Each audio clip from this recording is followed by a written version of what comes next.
से अलग है, सब से जुदा। सुनो एक नई आवाज, बातें नई है, नया अंदाज।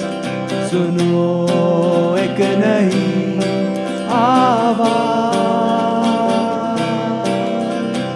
दिल से है आपके साथ।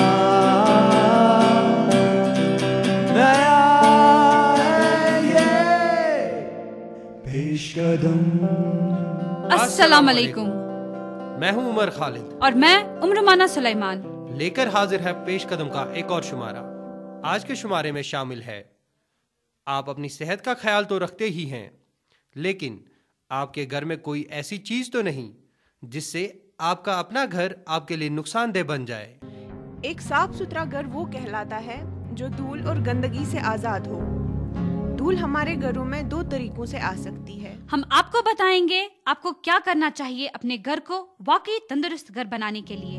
घर को साफ रखने के लिए हमें कुछ आदत या तरीके अपनाने चाहिए।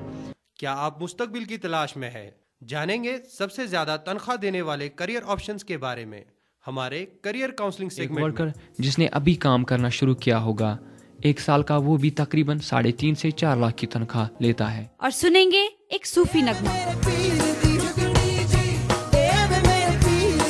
लेकिन शुरुआत करते हैं एक नए सेगमेंट से, एक ऐसा सेगमेंट जो आपकी जहानत को परख सकता है। आज से हम स्कूली बच्चों के दरमियान सवालात पर मबनी सेगमेंट पेश करेंगे।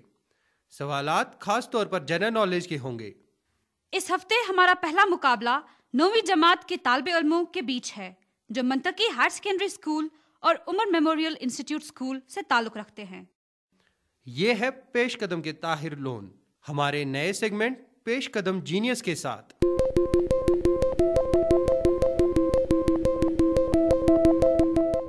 अस्सलाम वालेकुम। पेश कदम जीनियस में आपका खैर मकदम है। हमने क्विज को शुरू करने के लिए एक टॉस रखा था जो कि मंतकी हायर सेकेंडरी ने जीता। इसका मतलब है वो पहले सवाल की कैटेगरी चुन सकते हैं। हमारे पास है 4 categories: presidents and prime ministers, currency, capitals and discoveries and inventions. Currencies.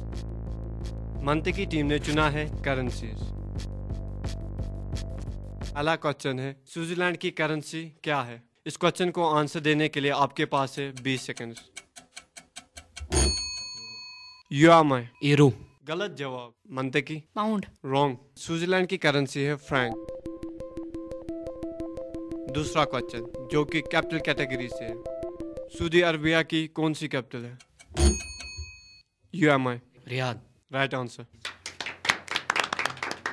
France का प्रेसिडेंट कौन है? इस क्वेश्चन को आंसर देने के लिए आपके पास है 20 सेकंड। इस सवाल का जवाब दोनों टीमों के पास नहीं है। इसका सही जवाब है निकोला सार्कोजी। ये फ्रांस के प्रेसिडेंट 2007 से रहे हैं। फर्स्ट टेलीफोन किसने इजाद किया? मंतकी। Alexander Graham Bell. सही जवाब। अब इस क्विज का 5वां सवाल, प्रेसिडेंट और प्राइम मिनिस्टर कैटेगरी से, हिंदुस्तान का पहला प्राइम मिनिस्टर कौन था?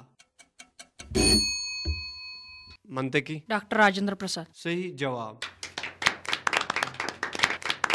5 क्वेश्चंस के बाद अब हम आपको स्कोर बताएंगे। जो मंतकी टीम है उसने हासिल किए हैं 10 पॉइंट और जो यूएमआई टीम है उसने हासिल किए 5 पॉइंट।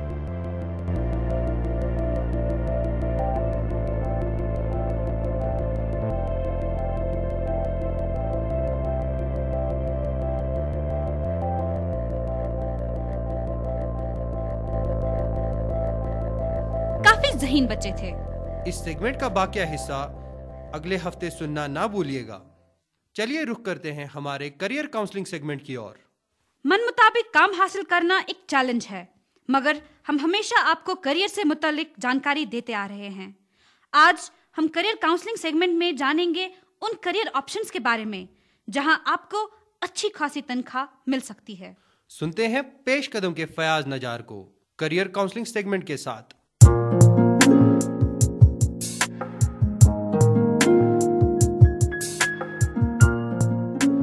हिंदुस्तानी जॉब इंडस्ट्री दिन ब दिन काफ़ी मकबूल होती जा रही है। एक तालिब इल्म को डिग्री के दौरान ही काम करने की पेशकश की जाती है। अब वक्त आ गया है आपको एक अच्छी नौकरी मिल जाए, इससे पहले कि आप अपनी डिग्री मुकम्मल करें।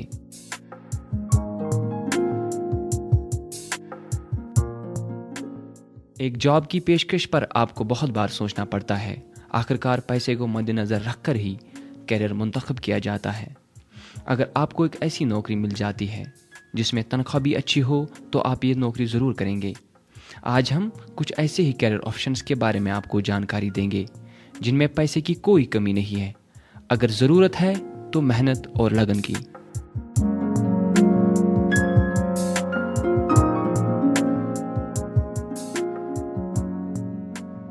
मास्टर्स इन बिजनेस एडमिनिस्ट्रेशन ये एक ऐसा कोर्स है जो आजकल बहुत सारे तालिब इल्मों की पसंद है।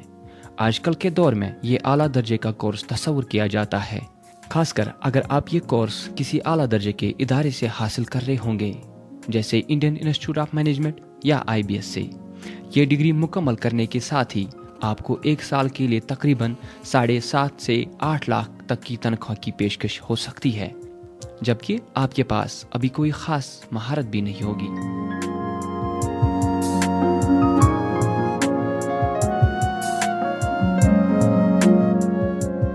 Airlines industry. भारत की एयरलाइन सनत में ज़मीन और आसमान का बदलाव आया है। पहले ये सनत सिर्फ हुकूमत तक ही महदूद थी, मगर अब वक्त बदल चुका है। काफ़ी एयरलाइंस कंपनियां मैदान में आ चुकी हैं, जिसकी वजह से ये बदलाव आया है। ये कंपनियां पायलटों के साथ साथ बाकी अमले को भी नौकरियां फराहम कर रही है।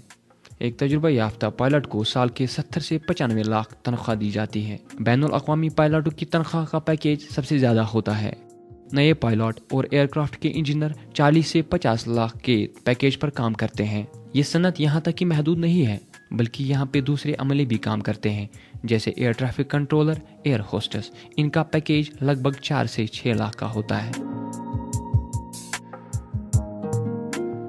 अगर आप एयरलाइंस में कोई भी कोर्स करते हैं तो यकीनन ये आपके मुस्तकबिल को रोशन कर सकते हैं। Software engineer. इंडिया की इंफॉर्मेशन टेक्नोलॉजी इंडस्ट्री पिछले एक दहाई में काफ़ी वुसअत पा चुकी है। यहाँ पे अपने मुस्तकबिल की ज़मानत हासिल करना लगभग तय है। इस सनत में एक तजुर्बा याफ्ता इंसान काफ़ी कुछ कमा सकता है। तजुर्बा याफ्ता सॉफ्टवेयर डेवलपमेंट मैनेजर, CEO या सॉफ्टवेयर प्रोजेक्ट में कोई भी आला ओहदा हो, यहाँ पर सैलरी पैकेज 12 से 20 लाख का होता है। सॉफ्टवेयर प्रोजेक्ट लीडर मैनेजर, जिनकी निगाहदाश्त में काम किया जाता है, उनकी सैलरी पैकेज भी अच्छी खासी होती है, लगभग 9 से 13 लाख। सॉफ्टवेयर इंजीनियर और प्रोग्रामर का पैकेज 8 से 8.5 के बीच में होता है।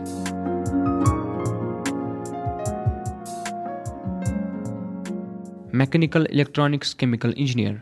इंजीनियरिंग का शोबा काफ़ी वसी है और एक इंसान इसमें अपने मुस्तकबिल को अच्छे तरीके से हासिल कर सकता है। इस शोबे में कामयाबी की 2 ही रास्ते हैं, एक है काम की तरफ लगन और दूसरा है कुछ नया करने की चाहत। असल में ये उन लोगों के लिए है जो सन्नतकारी में कुछ नया कर दिखाने का सोचते हैं। इस सेक्टर में तनख्वाह आपकी इल्मियत और एक्सपीरियंस पर तय की जाती है। इस सेक्टर में अगर आप बिना किसी एक्सपीरियंस के साथ भी उतरते हैं तब भी आपकी सैलरी पैकेज 4 से 5 लाख की जरूर होगी। अगर आपने अपनी डिग्री किसी ऐसे इदारे से की होगी जो काफी मकबूल हो, तब आपको जॉब की मानो सन्नत ही मिल जाएगी। Chartered accountant. अगर आप मैनेजमेंट के शोबे से खुश नहीं हैं तो आप अपना कैरियर चार्टर्ड अकाउंटेंट या चार्टर्ड फाइनेंशियल अकाउंटेंट ले सकते हैं। हर कोई कंपनी, चाहे वो बड़ी हो या छोटी, अपने अकाउंट अच्छे तरीके से संभालना चाहती है। यहाँ पर अगर कोई ये कर सकता है तो वो है आप बहैसियत चार्टर्ड अकाउंटेंट। अगर आप नंबरों से खेलना जानते हैं तो ये शोबा आपके लिए है। चार्टर्ड अकाउंटेंट ना सिर्फ निजी कंपनियों में बल्कि गवर्नमेंट इदारों में भी काम कर सकते हैं। इस शोबे में अगर आपके पास कोई महारत नहीं है और आप नए हैं तब भी आपकी सैलरी 3.5 से 4.5 लाख एक साल की जरूर होगी। Medical career. तिब्बी शोबे को इज्जत की नज़रों से देखा जाता है। तालिब इल्म ये शोबा 12वीं जमात के बाद ले सकते हैं और किसी एक शोबे में अपनी डिग्री हासिल कर सकते हैं। जनरल प्रैक्टिशनर, पहले जब वो इस फील्ड में आते हैं तो सैलरी पैकेज 3 से 4 लाख के बीच में होता है, मगर जैसे ही वो महारत हासिल करते हैं उनकी तनख्वाह भी बढ़ जाती है। जनरल सर्जन का सैलरी पैकेज होता है 4.5 से 6 लाख का। ये तनख्वाह दोगुनी हो जाती है अगर प्रैक्टिशनर दिल के अमराज का माहिर हो। Offshore drilling. Oil and natural gas corporation मुल्क की सबसे बड़ी आमदन बख्श सन्नत है। इस सन्नत में तनख्वाह काफ़ी अच्छी मिलती है। एक वर्कर जिसने अभी काम करना शुरू किया होगा, 1 साल का, वो भी तकरीबन 3.5 से 4 लाख की तनख्वाह लेता है। साथ ही ये कंपनी बाकी बहुत सारी सहूलियत भी फराहम करती है। ये सन्नत अपने वर्कर को गाड़ी की खरीदारी, सेहत का बीमा, घर के लिए पैसा और रिटायरमेंट का भी उनके पास खास इंतज़ाम है। तो अगर आप अपने मुस्तकबिल का सोच रहे हैं तो इन कैरियर ऑप्शंस के बारे में ज़रूर गौर फरमाइए। अगर आपको करियर से मुतालिक कोई भी सवाल हो तो आप हमें ईमेल कीजिए। हमारा ईमेल आईडी है पेशकदम peshkadam@gmail.com।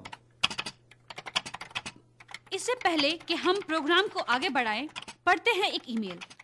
ये ईमेल हमें भेजा है रूबी वानी ने, जो राजबाग श्रीनगर में रहती हैं। इन्होंने लिखा है, मैं पेशकदम को काफ़ी पसंद करती हूँ क्योंकि ये मालूमात से भरा पड़ा है, और साथ ही लिखा है कि वो उन वेबसाइट्स के बारे में जानना चाहती हैं जो होमवर्क करने में मदद देती है, ताकि वो उन वेबसाइट्स की मदद से अपने बेटे की मदद कर सके। शुक्रिया रूबी, हमें ईमेल करने के लिए। हमने आपको उन वेबसाइट्स की फहरिस्त भेजी है। आगे भी हमें ईमेल कीजिए और पेशकदम को भी सुनते रहिएगा। हाई ब्लड प्रेशर, यथ मन सास बद कशिर छ मुब्तला गमित। यह छ अख तिज बेमारी यस जन उम्र हिंदिस कुन त पड़ावस पे हेक गसित। कह लोग छ तिम त यम जन अत बेमारी मज छ मुब्तला आसान, मगर तिमन छन खबरी आसान। पन्नि सेहतुक थयु ख्याल तो अज करनयु चेकअप। याद थयु, तुहुंद सेहत छ तुहुंद जिंदगी। आप पेशकदम को सुन रहे हैं FM 102.6 मेगाहर्ट्ज पे। कैसे आपका घर आपकी फैमिली की सेहत पर असरअंदोज होता है। आपके घर में हवा के आने जाने का माकूल इंतजाम हो, कीड़े मकोड़ों, जहरीले और खतरनाक गैसों से भी साफ हो। जी हाँ, आपका घर जिसमें आप रहते हैं। आपको क्या करना है ताकि आपका घर एक तंदुरुस्त घर कहलाए? आपका घर पूरी तरह से खुश्क और साफ होना चाहिए, साथ ही ये आरामदेह होना चाहिए। अच्छी तामीर और रखरखाव की आदतों से हम अपने घर को इन सभी चीजों से आरस्त करा सकते हैं, चाहे वो पुराना ही क्यों ना हो। इस बारे में मजीद जानते हैं पेशकदम के नजमा और इरवा के साथ हमारे हेल्थ सेगमेंट में।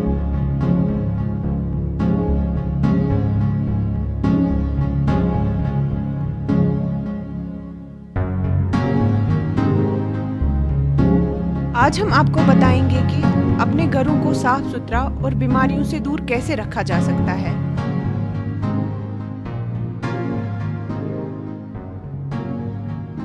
हमें अपने घरों की तामीर के वक्त इस बात का ख्याल रखना चाहिए कि घर में ज्यादा नमी ना हो, क्योंकि नमी की वजह से फंगस नमूदार हो जाता है, जिसकी वजह से पूरे घर में बदबू फैल जाती है।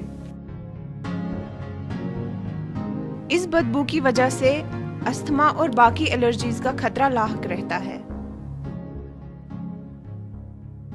जरूरत से ज्यादा नमी या पानी जमा होने की वजह से आपके घर में कीड़े मकोड़े, चूहे और दीमक नमूदार हो जाते हैं, जो आपकी सेहत के लिए नुकसानदेह साबित हो सकते हैं।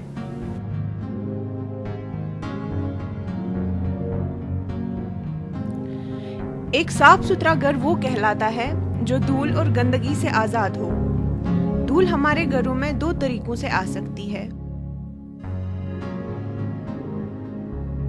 पहला, घर के बाहर आमद रफ्त की वजह से, जैसे कि जूतों में लगी हुई मिट्टी या फिर खिड़कियों और दरवाजों के खुले रहने की वजह से। दूसरा, घर में ही मौजूद छोटे कीड़े मकोड़ों की वजह से।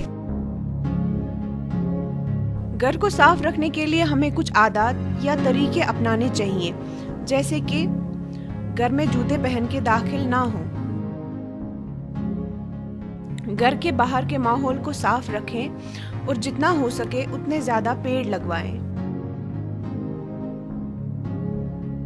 घर की दर दीवार को ऐसी चीजों से तामीर करें जिनसे धूल को साफ करना आसान हो। अपने घर में अच्छी तादाद में खिड़कियां और दरवाजे लगाएं। इसके अलावा आप एग्जॉस्ट फैंस और चिमनीज का इस्तेमाल करें।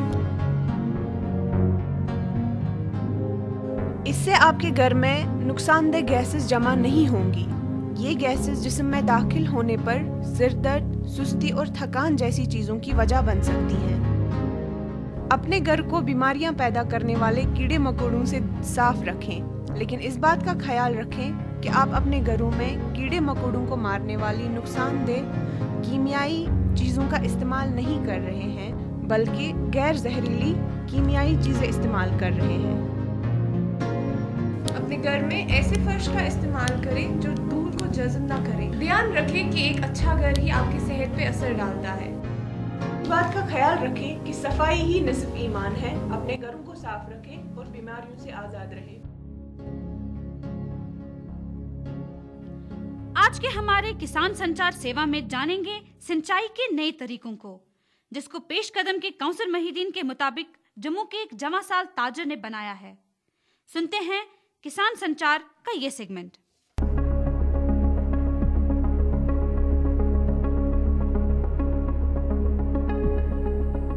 आज हम बात करेंगे एक ऐसे खुद साख्ता बैलू की जो पौधों की सिंचाई के काम आता है। बागबानी के दौरान ये पानी को ज़ाया होने से बचाता है और ये भी मुमकिन बनाता है कि पौधों को ज़रूरत के हिसाब से पानी मिले। लकड़ी का पानी में फूलना एक कुदरती काम है। इस आले में एक रबर ट्यूब को एक लकड़ी के साथ बांधा जाता है। इस ट्यूब के जरिए पानी पहुंच जाता है। जो ही ट्यूब के ऊपर से पानी बहने लगता है वो लकड़ी पर गिर जाता है। लकड़ी फूल जाती है, पाइप में मौजूद सुराख बंद हो जाता है। इस आले को जम्मू सूबे से ताल्लुक रखने वाले पंकज ने तैयार किया है। पंकज पेशे से एक जवान साल ताजिर है और जम्मू में ही अपनी दुकान चलाते हैं। पंकज, सेल्फ रेगुलेटरी वैल्यू यानी खुद साख्ता वैल्यू बनाने के लिए आपको बहुत बहुत मुबारकबाद। इस सेगमेंट को बनाने में हमें किसान संचार का ताउन हासिल है। आप उनकी वेबसाइट पर भी जानकारी हासिल कर सकते हैं, या आपका कोई भी सवाल है तो आप हमें ईमेल कर सकते हैं peshkadam@gmail.com पर। किसान संचार की तरफ से हमारे पास एक इतला है। किसान संचार सेवा सुनने वालों के लिए खुसूसी इतला है। ऐसी ग्राम पंचायतें जो अपनी वेबसाइट्स बनाने की ख्वाह हों, इतला दी जाती है कि किसान संचार सेवा उन्हें मुफ्त में ऐसी वेबसाइट्स बना के देगी और साथ ही एक खुसूसी तरबियत भी देगी, जिसमें पंचायत मेंबरान को इन वेबसाइट्स के इस्तेमाल के बारे में बताया जाएगा। हरियाणा में ऐसी वेबसाइट्स अच्छी खासी तादाद में मौजूद है। लगभग इनकी तादाद 30 तक होगी। bbpur.com और rithal.com ऐसी ही वेबसाइट्स में शामिल हैं। इससे पहले कि हम अपने अगले सेगमेंट की तरफ बढ़े, सुनते हैं ये खूबसूरत नगमा। ये है अलिफ अल्लाह, सूफी नगमा, जिसे गाया है आरिफ लोहार और मीशा शफी ने।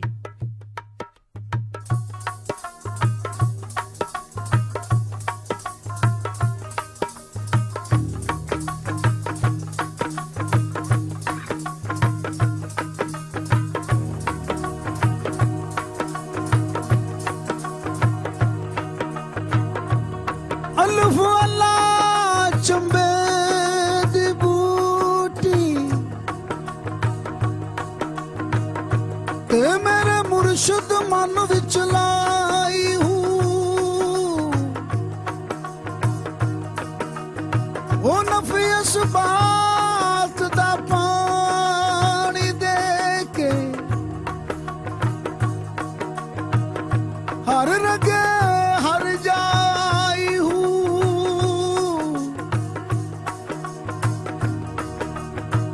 वो जुग जुग जीवे मेरा मुर्शिद सोना,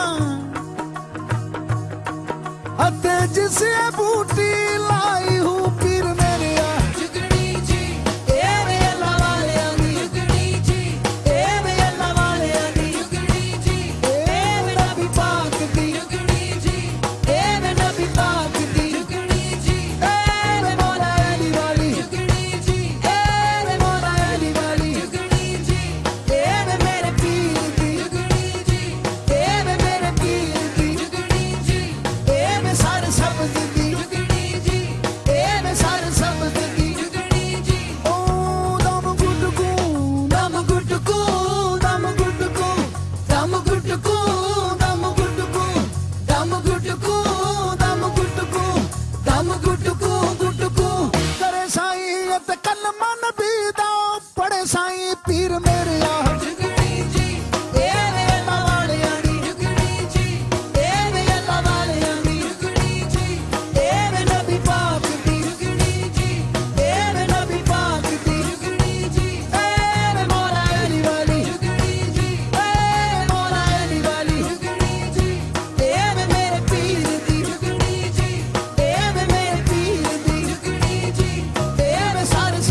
फेसबुक पे है?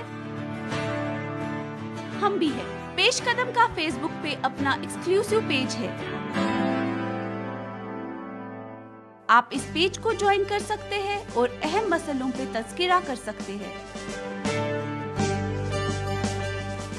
इसके अलावा अगर आप पेश कदम के पिछले शुमारे नहीं सुन पाए या आप उन्हें दोबारा सुनना चाहते हैं तो आप इस पेज पर वो सब सुन सकते हैं। तो आपसे मुलाकात होगी पेश कदम के पेज पे।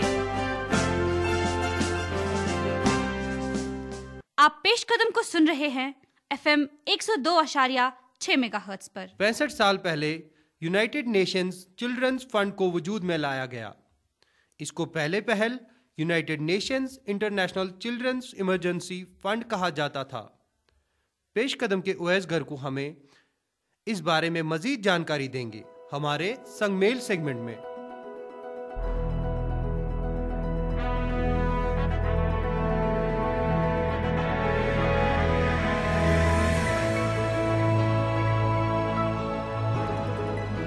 यूनिसेफ या United Nations International Children's Emergency Fund 11 दिसंबर 1946 को वजूद में आ गया है। दूसरे जंग अजीम के बाद जो ममालिक जंग के तबाहकारियों में मुब्तला हो गए, उन ममालिक के बच्चों को इमदाद बहम पहुँचाने के लिए यह बैनुल अक़वामी इदारा वजूद में आया। यूनिसेफ कायम करने के लिए यूनाइटेड नेशंस की जनरल असम्बली में बाकायदा करारदाद पास किया गया ताकि असरज़दा ममालिक के बच्चों को बसूरत ग़िज़ाई अजनास व तिब्बी इमदाद फराहम किया जाए। The greatest gift of all. We can't go on pretending day by day that someone somehow will soon make a change.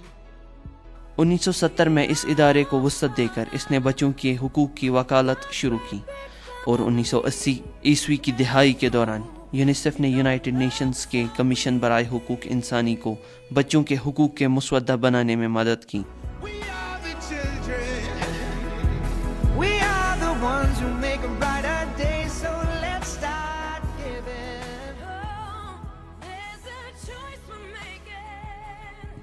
इस तरह 1999 में यह मुस्वद्दा यूएन की जनरल असम्बली में मुतारिफ किया गया और इस ड्राफ्ट का अमूमी तौर तस्दीक किया गया। इसकी अमल आवरी के लिए यूनिसेफ ने एक अहम किरदार अदा किया। 184 मेंबर मुल्कों में से सिर्फ 2 ही मुल्क सोमालिया और अमेरिका ने इस ट्रीटी की तस्दीक नहीं की। चूँकि सोमालिया की हुकूमत बैनुल अक़वामी तौर मंजूर शुदा नहीं है और अमेरिका जो इस कन्वेंशन का बुनियादी मेंबर है इसको तस्दीक करने में नाकाम रहा क्योंकि उसको कौमी सुपरमेसी और पेरेंटल रिश्ते के असरात मुरतब होने का खदशा रहा।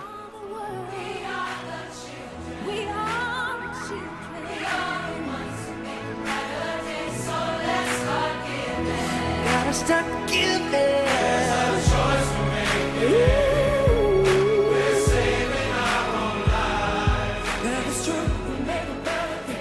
मौसम सरमा आ चुका है और हमें मौसम सरमा में अपनी सेहत का खास ख्याल रखना चाहिए। इस मौसम में फ्रॉस्ट बाइट यानी शू होने का खदशा रहता है। चलिए सुनते हैं फ्रॉस्ट बाइट से बचने के नुस्खे आज के नेहा के नुस्खों में। अस्सलामु अलैकुम, मैं हूं आपकी मेज़बान नेहा जैन और आप सुन रहे हैं नेहा के नुस्खे। आज मैं आपको बताने जा रही हूं शू या फ्रॉस्ट बाइट के बारे में, जिसका सामना अक्सर लोगों को सर्दियों में करना पड़ता है। इब्तिदा में फ्रॉस्ट बाइट या शू की वजह से इंतहाई दर्द, उंगलियों का सुन पड़ जाना, जिल्द का बेरंग हो जाना जैसी चीज़ें महसूस होती हैं। आमतौर पर शू का ये मर्ज हमारे जिस्म के उन हिस्सों में होता है जहाँ खून का दौरा कम होता है। अगर आप चाहते हैं कि आप सर्दियों में शू के शिकार ना हो तो आपको कुछ चीज़ों का खास ख्याल रखना चाहिए, जैसे कि बाहर जाते वक्त गर्म कपड़े पहनना, अपने आप को गर्म रखने के लिए जिस्मानी कसरत करना, और इसके अलावा हमें चाहिए कि हम ऐसे कपड़े ना पहने जो कि ज्यादा तंग हों। शू से निजात पाने के लिए हमारे पास कुछ घरेलू नुस्खे भी हैं, जिनमें से चंद नुस्खे ये हैं। नीम गर्म पानी पिएं और ऐसी चीज़ों से परहेज करें जो कि खून के बहाव को कम करती हैं। शू में मुब्तला हिस्सों को ज्यादा गर्म पानी से ना धोएं। बैलेंस डाइट खाएं। प्रोटीन्स और मिनरल्स की वजह से नई जल्द आने में मदद होगी। विटामिन सी को भी अपनी खुराक में शामिल करें। शू में मुब्तला इंसान को सर्दी से परहेज करनी चाहिए और जितना हो सके अपने आप को गर्म रखने की कोशिश करनी चाहिए। शू वाली जगहों को इन्फेक्शन से बचाने के लिए ड्रेसिंग की मदद ले सकते हैं। सर्द इलाकों में रहने वाले लोगों को शू के बारे में पूरी जानकारी रखनी चाहिए ताकि ज़रूरत के वक्त ये मददगार साबित हो सके। तो ये तो थे आज के नुस्खे। मिलते हैं अगले हफ्ते कुछ नए नुस्खों के साथ। तब तक दीजिए इजाजत। खुदा हाफिज। इजाजत लेने से पहले सुनते हैं आज की कथपिंड, जिसमें हमने आपसे पूछा है, मौसम सरमा में आपकी पसंदीदा याद कौन सी है? याद वंद काल बह गयोस ट्यूशन सेंटरस पे मेस कांगर कांगर तेल लगन कोर। आज तूता कोर मे बासान लगान कह कोर बस बहुत ओर मे लग खर तो कांगर पे पता सा दोद मे अथ मे वन याद सह अथुक और ये मे मेमोरी वंद में ट्यूशन जाते थे, छोटे बच्चे हम छोटे थे तो हम स्नो फाइटिंग करते थे वहाँ पे, वो बहुत ज्यादा याद आती है। जनाब परस वंद यम वंद खुद नरमे पहमत मगर अक मे याद परस वंद सह कि शीनस में लजो मे दब सह वन पे याद। बस जब मैंने पहली बार स्नोमैन बनाया था। मुझे स्नोमैन बनाना बहुत अच्छा लगता है, तो विंटर्स में मोस्ट प्रोबेबली वही बनाते हैं जब स्नो होती है। हम उम्मीद करते हैं आपको हमारा साथ अच्छा लगा होगा, जैसे हमें आपका साथ अच्छा लगा और हर हफ्ते अच्छा लगता है। हमेशा की तरह आज भी हम आपसे जानना चाहते हैं कि आपको आज का ये शुमारा कैसा लगा। हमें जरूर लिखिए। हमारा पता है पेश कदम, department of journalism, Islamic university of science and technology, Awantipora. या आप हमें ईमेल भी कर सकते हैं। हमारा ईमेल आईडी है पेशकदम peshkadam@gmail.com। आप हमें फेसबुक पेज या फेसबुक ग्रुप पर भी आगाह कर सकते हैं। तो दीजिए उमर खालिद, उमरमाना सुलेमान और पेश कदम की पूरी टीम को इजाजत। खुदा हाफिज। एक नई आवाज़, बातें नई है, नया अंदाज, सुनो एक नई आवाज़, दिल से है आपके साथ, नया है ये पेशकदम। आप पेशकदम को सुन सकते हैं FM 102.6 मेगाहर्ट्ज पे इतवार को सुबह 9:15 पर, और इसी प्रोग्राम को आप दोबारा सुन सकते हैं बुधवार को शाम 6:30 पर।